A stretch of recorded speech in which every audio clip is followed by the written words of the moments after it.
Okay, so this is the Bite Back Tour in Temple City, and welcome to the Bite Back Tour. We have a great group from San Gabriel Valley here with us today. My name is Pablo Cabrera, and I'm the communication specialist at the San Gabriel Valley Mosquito and Vector Control District. I'm going to go ahead and let everyone introduce themselves, and I'll start with Carol Ann. And my name is Carol Ann Hagley. I'm one of the education specialists at in the communications department at the San Gabriel Valley Mosquito and Vector Control District. Hi, everyone. I'm Allie Gaspar, the outreach assistant and also the co-host here today. Hi, everybody. I'm Kimberly Nelson. I am one of the vector ecologists here at San Gabriel Valley Mosquito and Vector Control District. And I'm Darren Jones, one of the vector control specialists tools that currently covers the city of Temple City. Awesome. And Darren, you're joining us out in the field. Where are you today? I am in the field. I am in Temple City. Main cross streets are Rosemead and Los Tunas. Nice. And Kim, you're semi out in the field, correct? I am semi out in the field. I'm here collecting a trap to make sure that I can collect data in order to get information for Darren for his city. Definitely. And so one of the main things that we like to touch on during our Bite Back tour is mosquito biology. We know mosquito biology is still kind of foreign to a lot of people as to why they grow in stagnant water, how they grow in stagnant water. So some of the things that we always like to touch on is some simple mosquito biology and mainly their life cycle. Mosquitoes start in stagnant water, which is why you always hear us tip, toss, and protect. Tip is referring to tipping out any stagnant water, and tossing is eliminating any sources that can hold any potential mosquito, any stagnant water that can help produce any stagnant water. Kim, do you want to give us some examples of some mosquito sources and really, how small we're looking for sometimes? Yes, I would love to. In fact, part of my job as a vector ecologist is to set up traps to check for mosquitoes in the area. For instance, right now, I'm here at a trap that we call a gravid trap. In this trap here, actually, we set out some standing water that's mixed with the hay infusion, and it attracts the mosquitoes. So when they come to lay their eggs, we set up this trap, and then we come back 24 hours later, and we're able to open it up and look at the mosquitoes. I'm trying to casually show them flying. Ooh, you can see them flying around. And we take these back to the district and we're able to identify them and test them to see if they're carriers of any of the diseases. Once we get that data, because we are definitely scientific data oriented, we send this data over to Darren and tell him, hey, this is what we collected in Temple City or in any of his other cities. And then he's able to know a location where he can go and check. And so standing water is definitely going to be the attractant for these mosquitoes. Yeah, what's kind of cool about this is that here in the communications department, we offer programs for students to get involved in the same kinds of activities. We provide opportunities for hands-on science with our citizen science programs. Vector inspectors kind of covers the control end of it, Darren, and shows the kids how to locate and eliminate the trapped water and reduce their, mosquito threat that way. But we also have another newer citizen science program called Operation Mosquito Grid. And that, Kimberly, gives students the opportunity to do surveillance using this cool OV cup, which we call the detection lure. And so students are provided with these and they get to act kind of like you do, Kim, where they are allowed to do surveillance in their backyard using the same tools that our vector ecologists use. So that is so amazing, because the more that people are tipping and tossing this water, and knowing that these different species of the mosquitoes are actually in the water sources that are in their backyards or front yards, the more they can actually help people like Darren, who's going out and doing the treatments, and for communications in help making sure that other people are aware of how they can protect themselves. Right, and that's So a that's two-part. amazing. So it's a partnership, you know, with the as an agency, Darren is out there, and you, Kimberly, and your compatriots are out there taking care of the public spaces, and then the students and our other residents are taking care of their backyards. So, you know, it's a nice balance, and when we work together, that's when we're able to really address mosquito problems. And absolutely. So this is Darren. So when our surveillance gives me that information of where my high trap counts are, what I do with that is I now can identify my hot spots and give that area a little more TLC, check all my known sources. We'll check that first. And hopefully with just that, it'll bring the numbers down if any of those sources were active.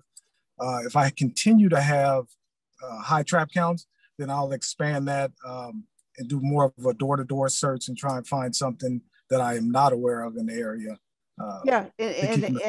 And that's the thing I try and tell the students. Not finding mosquitoes is just as important as finding them. All of the data, whether they're there or not there, is important. Yes, definitely. And those are some really good points you brought up, Darren. When you're referring to your hot spots, do you typically find them around neighborhoods or large public sources? What's kind of, or is it kind of a mixture of everything? It's kind of a mixture, but for me, the most, especially in the city of Temple City, my main sources are like drains. Some drains, a lot of these condos or townhomes, the driveways are actually lower than the street. So there's sump drains that collects the water. And then when the water level gets to a certain height, that pump will kick on and pump the water out. The problem with that design is there's always water at the bottom of those sump drains. And they're very active in most of my cities. Well, Darren, you've been with the district for a few years now.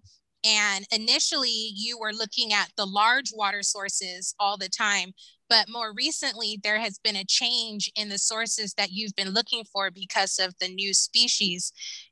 What have you noticed with that? Well, you're speaking of the 80 species, Kim? Yes. So we're looking for our smaller sources. Sometimes I find them in buckets, miscellaneous containers people have out that have had water from recent rains. I mean, they can breed in something as small as a little bottle cap.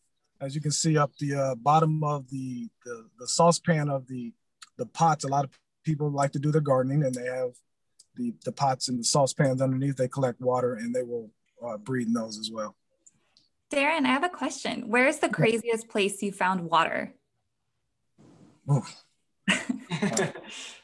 that's need to count. Yeah, in a pipe indoors that was breeding. Oh, really?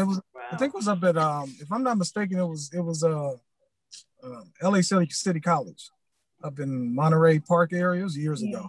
But yeah, I thought that was pretty crazy. Some of my vector inspector students have turned in some funny sources. One of them was an old shoe. I've seen that. They actually do breed there. Yeah, and another one was a suitcase. A suitcase, wow. Interesting. Wow. Well, they say anything that holds water can breed these mosquitoes. I actually was talking to a couple of my friends, and they said they were over putting gas in their car, and in the window washer area, because there was water in there was actually mosquitoes that were breeding in the window washing tub at the gas station, which is very interesting because most people don't think that it's any water source. If it's there, the mosquitoes will find them, which is why we always tell people you want to make sure that you tip and toss the water. Awesome. And in addition to tip and toss, what do you also recommend to residents to do around the home? We can open it to Kim. Oh, or Darren. basically that's it. Tip, toss, protect yourself, wear some repellent. Yeah.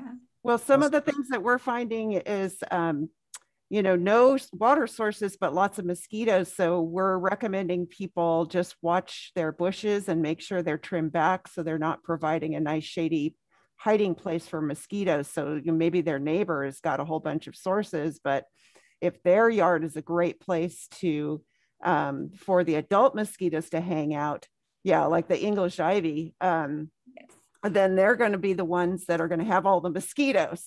So, they may have a dry yard, but might have a lot of adults. So very important to keep your bushes and trees trimmed out so that the breeze will blow through it and discourage those adult mosquitoes from hiding there. Yes, definitely. That's why I am actually here under a bush, because when we set our traps, we like to set them underneath a bush where they have a higher humidity that the plants are going to hold in, and it's going to attract the mosquitoes more. So that's our favorite place to trap, because it does promote mosquito health, and we're here to test and protect everybody. So we want to try to help people understand that. So just to let Temple City residents know, our education programs also extend to summer programs for summer recreation. And we also have preschool. And we have activities for the middle and high school students in the form of escape rooms and other types of presentations and activities. So check out our website, vectoreducation.org. Definitely. And I think those are some great points. Again, this is the Bite Back Tour in Temple City. And we have Kim from Surveillance, Darren joining us from Operations, Ali and myself, and Carol Ann from Communications, and Carol Ann representing our EcoHealth Vector Education program. And again, I think that's a really good point, Carol Ann, that you mentioned is, again, our education program has not stopped. Even during the pandemic, everything is very much still available online, and including hybrid learning. And like you mentioned before, our students are able to be surveillance technicians out in the field, being citizen scientists and collecting data, just like our surveillance department does, and using that data to help out our operations staff so that they can generate and understand what are some hot spots in their cities and the areas that they service.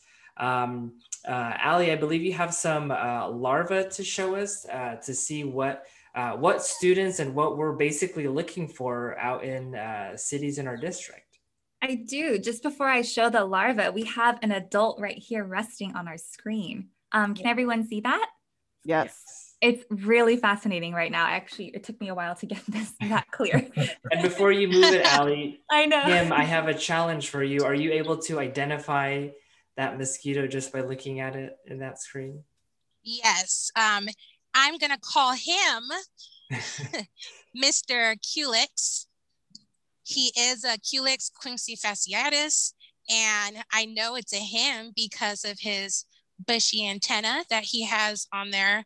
And the Culex species have a special design on their bodies that helps us to identify them. Wow. Very good, Kim. Yeah, right. And that's without my glasses on. I know. And now I'm going to show you guys some larvae. Just bear with me while I fix this zoom. There we go. So here we have mosquito larvae. They move really interesting. And then I'm going to try to show you our egg raft as well. Oh, you have an egg raft. Wow. I do. There it is. Isn't that beautiful? That's Very perfect. deadly, Very good. Bravo. Very good. That's hard to capture. And Darren, I'm sure when you're out in the field, for somebody who doesn't know, they would just see that egg raft and not probably think it's dirt. But Darren, I'm sure you tune in right away once you see something like that floating in the water. Right. They can be a little tricky trying to identify, but if you get the right angle, they literally float on top of the water. The average person probably would think it's, a leaf or a piece of dirt or something, but nah, if you know what you're looking for, they jump right out at you. Yeah. And Darren, from an operations perspective, because we are looking for any sources, whether they be fresh sources or reoccurring sources that you've been dealing with, if you see mosquito egg rafts or Aedes eggs, what do you usually think of is as if that's a new source or something new happening there? What kind of goes through your head when you see mosquito eggs? Well, you're trying to educate the resident to just reduce all the sources they have. If it's an 80s, I want them to kind of clean it out and scrub around the container or whatever they're in. But the main thing is have them just get rid of the water, flip it upside down if you're not using it, and yeah, that's pretty much it. And is that usually the hardest thing, is getting onto residential properties versus managing large public sources? I'm not too familiar if what large public sources are possibly in Temple City, but I know Temple City has a lot of residential properties. Right. So sometimes to get into the backyard, yeah, it can be challenging. Just making that contact with them. We do have a number of door hangers we can leave to try and get the communication going, to schedule something to get back there if we're unable to do it at the time. Obviously, the parks and the public areas much easier to get to, and we find breeding in parks as well. And that's why it's so important, and why we encourage our students, because they can, monitor their own property or the area around where they live. And, that's one less thing that Darren and Kim have to worry about, because it's what's the square mileage for our district? Anybody know? I think it's like 200. Yeah, it's 26 cities. I think it's like 280 some odd square miles. So, that's a lot of ground to cover. So we need all the help we can get with people just monitoring their own property and making sure the water's tipped out and unnecessary containers eliminated and your bushes cut back. Makes a huge difference. Huge difference. Definitely. That is definitely important. You touched Very on important. You touched on a good point, Carol Ann, just of how large our district is. We manage 26 cities. So Darren has a distinct area that includes Temple City and surveillance as well, where they have everything divided up into how they're able to manage all our cities. That's 26 cities. And we have an estimated 3 million residents that live in our area. And that's not even putting into consideration how many people are traveling in and out of the San Gabriel Valley on a daily basis for work or for travel or for any of that. And that also includes a part of our education and what we're doing to protect everyone from vector-borne diseases in our district. So before we run out of time here, we just have a few more minutes left. I want to give it over to Kim, if you have some last words for us from surveillance that you want to share with us today. Final words from surveillance. Well, we are still out here surveying through the pandemic, trying to keep everybody safe. Don't forget. In the heat, yes.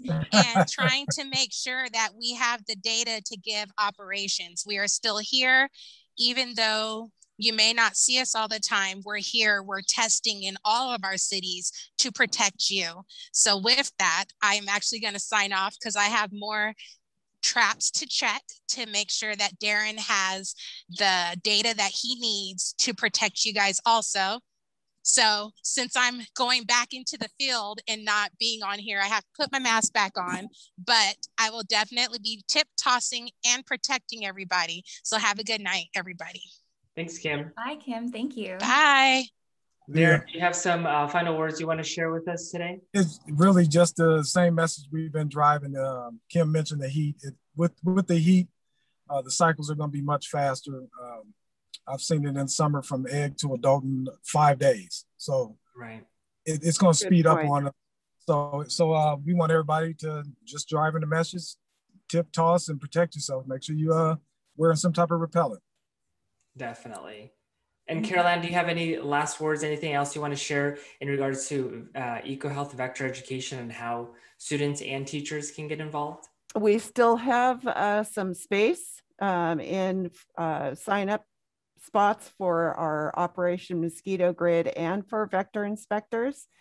So even though the deadline's passed, we do have a few spots. So if there are any teachers listening or parents, encourage your teachers to sign up their class, and we will provide all the materials and all of the legwork for them. They just sit back and enjoy the science and see the kids really dig in and not only learn, but provide an important community service.